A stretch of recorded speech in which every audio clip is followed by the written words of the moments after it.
बचपन से हम लोग किताबों में राजा रानी की कहानी सुनते आए हैं और हमेशा से ही हमें उनके बारे में अधिक से अधिक जानने की इच्छा होती है।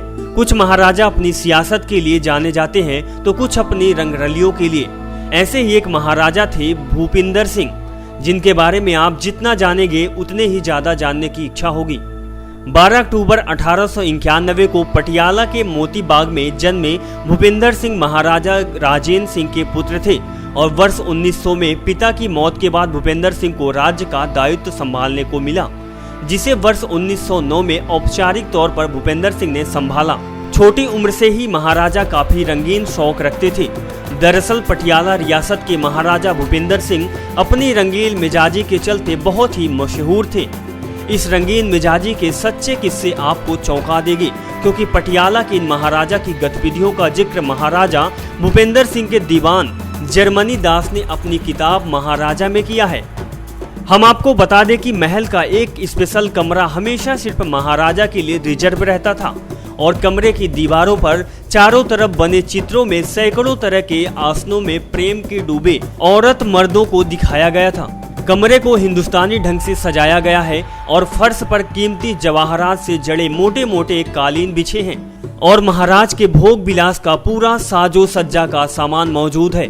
राजा की हवस की भूख अतुल्य थी, जो जवानी में यौन संबंध के शौक के चलते उनकी रुचि खेल के प्रति कम होती दिखाई पड़ी। गर्मियों में अपने स्विमिंग पूल में राजा नग्न महिलाओं और मदिरा के साथ अय्याशी करते थे। राजा फ्रेंच ब्यूटिशियन, भारतीय प्लास्टिक सर्जन, सोनार, परफ्यूमर और फैशन डिजाइनर के साथ मिलकर अपनी रखैलों को अपनी पसंद के हिसाब से तैयार करवाता था। और दीवान जर्मनी दास की किताब महाराजा में राजा के बारे में लिखा गया था कि लगभग 150 से 400 पुरुष महिलाओं के साथ अय्याशी करता था, जिसमें नग्न औरतों के सीने पर मदिरा उड़ेल कर मदिरा सेवन और उसके बाद सामूहिक यौन संबंध बनाता था। पार्टियों में उनके राज्य के अंग्रेज अधिकारी और उनकी पत्नियां और अन्य अंग्रेज और देसी महिलाएं भी भाग लेती थी।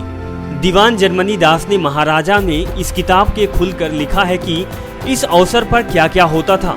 इन पार्टियों में विलासिता और गैर हिंदुस्तानी लोग बहुत कम बुलाए जाते थे और सिर्फ वही यूरोपियन या अमेरिकन लेडी जो उन दिनों महाराज के मोती बाग पैलेस में मेहमान की हैसियत से ठहरी होती थी, जिसके साथ महाराज की इशरकबाजी चलती थी, जिनको इन रंगरलियों में शरीक की जाती थी।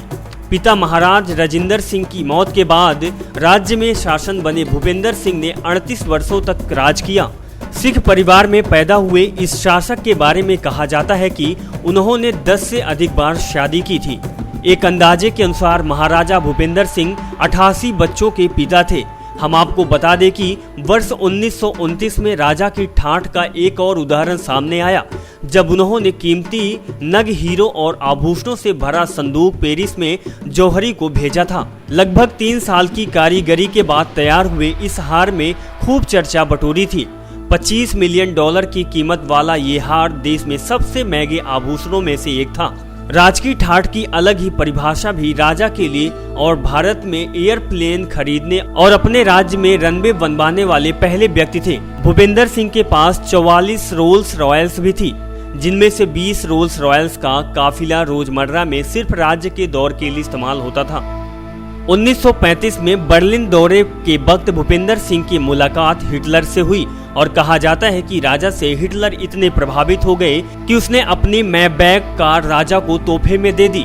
भूपिंदर सिंह के पिता महाराजा राजेंद्र सिंह ने खेल को काफी बढ़ावा दिया था और विश्व की सबसे ऊंची क्रिकेट पिच चैल में बनवाई थी। 1911 में भूपिंदर सिंह की कप्तानी में ब्रिटेन में टीम ने भारत का प्रतिनिधित्व किया था और क्रिकेट के क्षेत्र में रणजी ट्रॉफी की शुरुआत करने वाले भी भूपिंदर सिंह ही थे। इसके अलावा राजा ने पोलो खेल में भी काफी पदक जीते थे। नेक्स्ट 9 न्यूज रूम से विनीत राय की रिपोर्ट।